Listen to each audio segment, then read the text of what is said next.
আজকে দেখবেন যে কি করে ডিরেক্টরি সাবমিশন ব্যাকলিংকস ক্রিয়েট করতে হয়। আপনারা আপনাদের ক্লায়েন্টের জন্য কি করে ডিরেক্টরি সাবমিশন ব্যাকলিংকস ক্রিয়েট করবেন চলেন আজকে আপনাদের দেখাই যে কি করে আপনারা আপনাদের ক্লায়েন্টের জন্য ডিরেক্টরি সাবমিশন ব্যাকলিংকস ক্রিয়েট করবেন। চলেন দেখা যাক। ডিরেক্টরি সাবমিশন ব্যাকলিংকস ক্রিয়েট করার আগে আপনাদের কিছু জিনিসের প্রয়োজন হবে।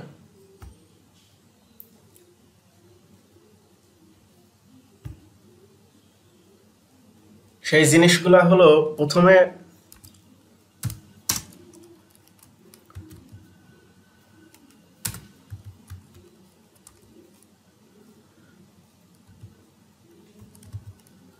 ডিরেক্টরি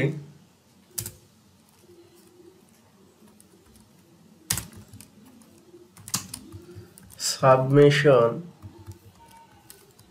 এই ডিরেক্টরি সাবমিশন ব্যাকলিংকস ক্রিয়েট করার জন্য আপনাদের কিছু জিনিসের প্রয়োজন হবে। এক হচ্ছে টাইটেল, দুই হচ্ছে ইউআরএল, আর তিন হচ্ছে ডেসক্রিপশন। এক নম্বর হচ্ছে টাইটেল, দুই নম্বর প্রয়োজন হবে ইউআরএল, তিন নম্বর প্রয়োজন হবে ডেসক্রিপশন।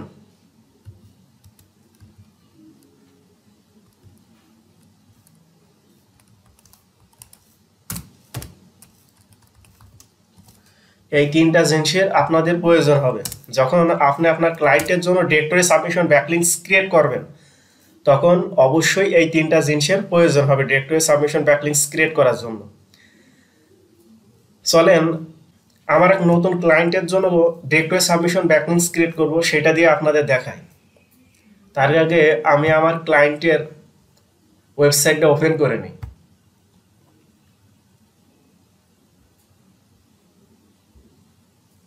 আমার নতুন ক্লায়েন্ট, তার জন্য আমি ডিরেক্টরি সাবমিশন ব্যাকলিংকস ক্রিয়েট করব।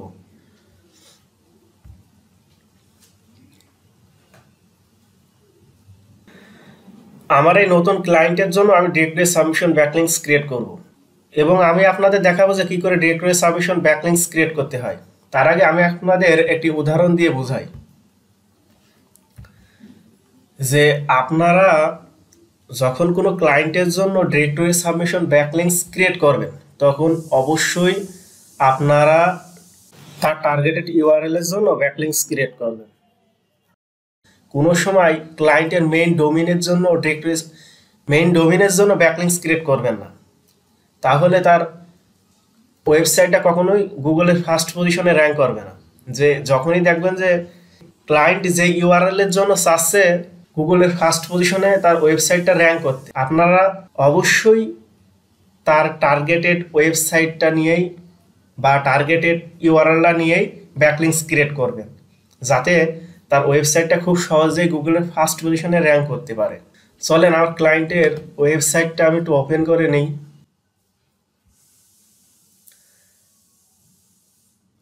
ওপেন করে নেবেন। আপনারাও যখন ক্লায়েন্টের কাজ করতে যাবেন, আপনাদের ক্লায়েন্টের ওয়েবসাইটটা ভালোভাবে দেখে নেবেন যে আপনাদের ওয়েবসাইটের ক্যাটাগরি বা নিশটা কি। যেমন আমার ওয়েবসাইটের সবসময় ওয়েবসাইটের ক্যাটাগরি বুঝতে হলে ইমেজগুলো দেখবেন। আমার ক্লায়েন্টের ওয়েবসাইটটা হচ্ছে হেলথ রিলেটেড। চলেন কি করে একটা ডিরেক্টরি সাবমিশন করতে হয় সেটা আপনাদের দেখাই। ডিরেক্টরি সাবমিশন করার আগে আপনারা অবশ্যই ডিরেক্টরি সাবমিশন লিঙ্ক ওপেন করে নিতে হবে।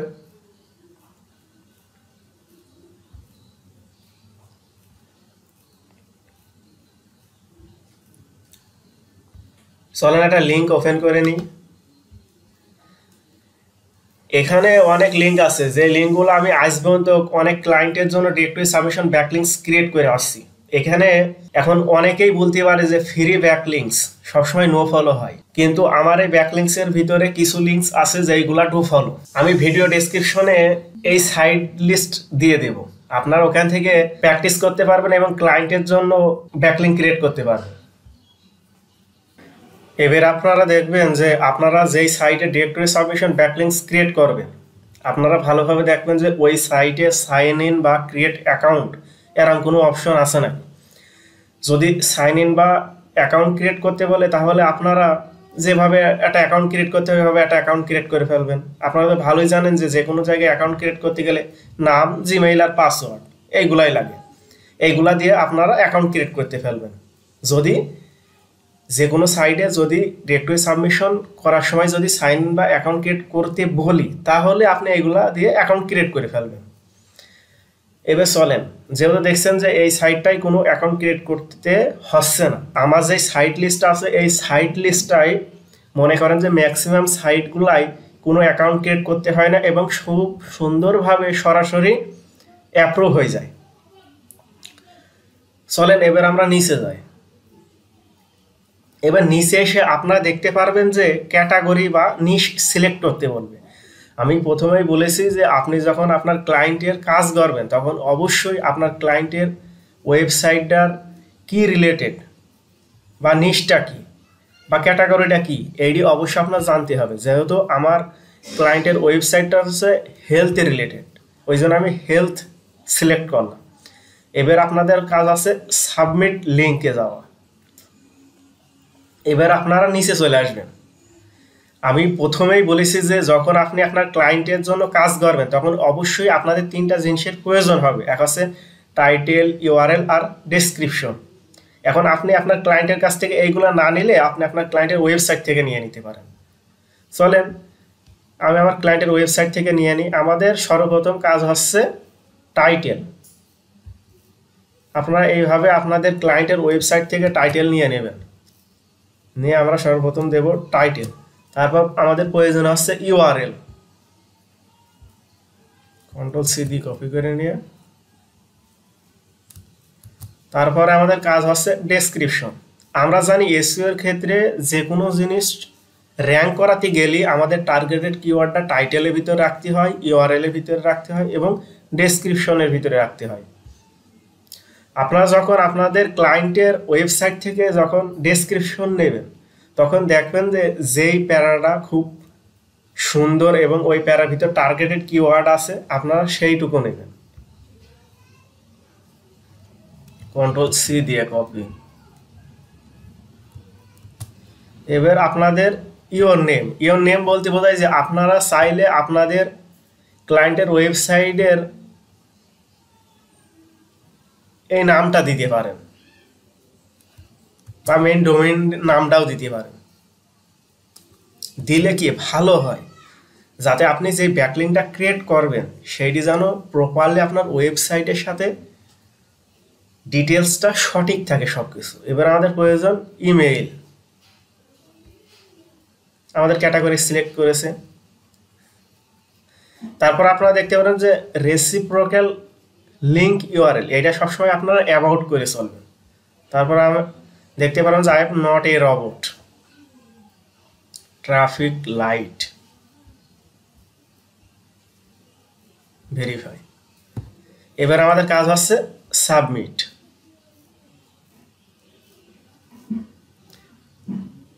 চলেন এবার নিচে যাই। এই দেখেন যে link submitted and waiting approval, submit another link. আমাদের কি আমাদের লিঙ্কটা সাবমিট করা হয়ে গিয়েছে। এবার আমরা যে লিঙ্কটা সাবমিট করলাম এই যে একটা লিঙ্ক ক্রিয়েট হয়েছে এটা আমরা দেখবো কি করে। এটা দেখার জন্য আমাদের আসতে হবে রিসেন্ট লিঙ্ক। এই দেখেন আমাদের সুন্দর করে একটা লিঙ্ক ক্রিয়েট হয়ে গেছে। এবার আপনার চাইলে এইটার একটা স্ক্রিনশট আপনি নিতে পারেন, নিয়ে আপনার ক্লায়েন্টে দিতে পারেন।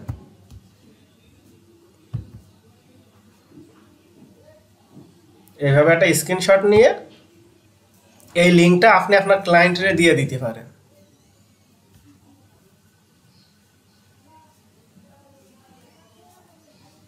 এইভাবে আপনার কপি করে নিয়ে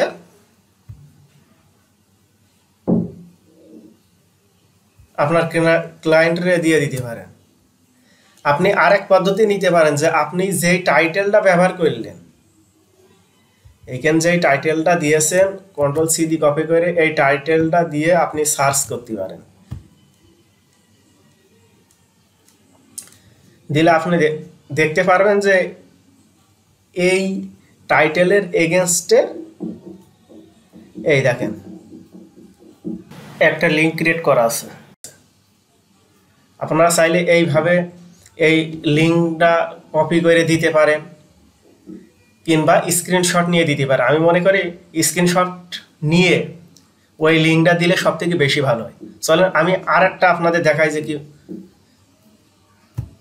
আমি আরেকটা এক্সাম্পল দিয়ে আপনাদের দেখাই।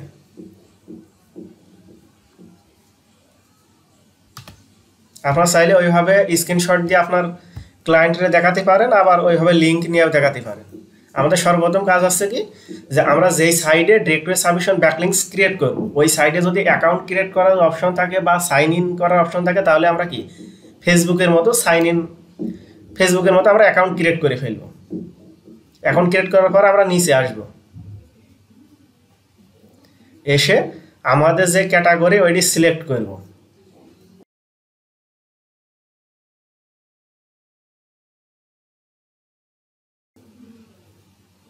তারপরে আমরা সাবমিট লিঙ্কে যাব।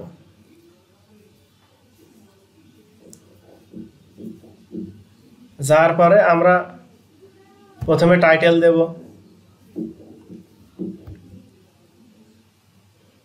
কন্ট্রোল সি দিয়ে কপি। তারপর আমরা ইউআরএল দেব,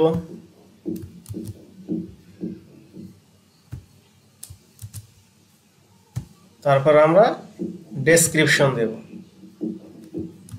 ডিরেক্টরি সাবমিশন ব্যাকলিংকস ক্রিয়েট করাটা খুবই সহজ, মানে যত ধরনের ব্যাকলিংকস আছে তার ভিতরে ডিরেক্টরি সাবমিশনটা সব থেকে বেশি সহজ।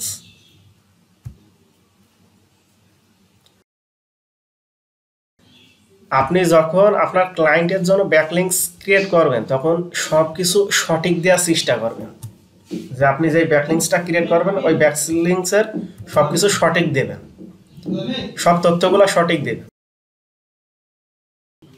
এই লিঙ্কটা অ্যাবাউট করে চলবেন, I am not a robot দিয়ে কন্টিনিউ। আপনি যখন আপনার ক্লায়েন্টের জন্য কোনো ব্যাকলিংকস ক্রিয়েট করবেন তখন অবশ্যই ওই জায়গায় সব ডিটেলসগুলা সঠিক দেবেন, তাহলে ওই লিঙ্ক থেকে একটা জুস পাস হবে যা আপনার ক্লায়েন্টের টার্গেটেড ইউআরএলটাকে র্যাঙ্ক করতে সাহায্য করবে। এই দেখেন link submitted and waiting approval. তারপর আমরা কি লেটেস্ট লিঙ্ক এই যে আসলো। আমি আপনাদের যে সাইড লিস্টগুলো দেব এইগুলাই আপনারা দেখতে পারবেন যে যখন আপনি আপনার ক্লায়েন্টের জন্য কাজ করবেন তখন দেখবেন যে সরাসরি অ্যাপ্রুভ হয়ে গেছে, কোনো সময় নিচ্ছে না। ভাই আপনি গুগলে অনেক ওয়েবসাইটে আপনি যদি মনে করেন যে 200-300 ডিরেক্টরি সাইট রিসার্চ করেন, দেখবেন যে 10 থেকে 10টা-15টা পাবেন নাকি তাও কোনো ঠিক নেই, যেগুলা অটোমেটিক অ্যাপ্রুভাল হয়। এই দেখেন এইগুলো এবার আপনি স্ক্রিনশট নিয়ে আপনি আপনার ক্লায়েন্টের দিয়ে দিবেন।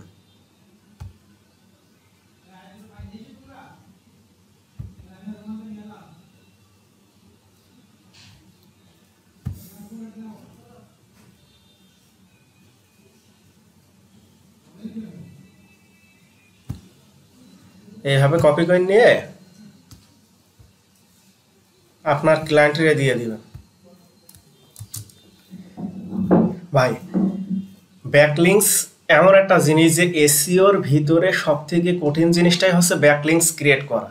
আপনি এই জিনিসটা নিয়ে যত রিসার্চ করবেন, যত ঘোটাঘুটি করবেন, যত জানবেন, তত আপনি বুঝতে পারবেন যে কি করে একটা ওয়েবসাইটের ব্যাকলিংক ক্রিয়েট করে ফার্স্ট পজিশনে নিয়ে আসা যায়। ভাই আমি এখনও ব্যাকলিংকসের জন্য রিসার্চ করি। আপনাদের মানে ব্যাকলিংকসটা একটু টাফ বিষয়, কিন্তু আপনাদের একটু রিসার্চ করতে হবে বেশি বেশি করে। এবং ব্যাকলিংকসের ভিতরে ডিরেক্টরি সাবমিশন ব্যাকলিংকস সব থেকে সহজ। আশা করি ডিরেক্টরি সাবমিশন ব্যাকলিংকস কীভাবে ক্রিয়েট করতে হয় আপনারা বুঝতে পেরেছেন। আমি ডিরেক্টরি সাবমিশন ব্যাকলিংকসের সাইড লিস্টগুলা আমি আমার ভিডিও ডেসক্রিপশনে দিয়ে দেবো, আপনারা এখান থেকে নিয়ে প্র্যাকটিস করতে পারবেন এবং আপনার ক্লায়েন্টের জন্য কাজ করতে পারবেন। আশা করি আপনারা বুঝতে পেরেছেন যে কী করে ডিরেক্টরি সাবমিশন ব্যাকলিংকস ক্রিয়েট করতে হয়।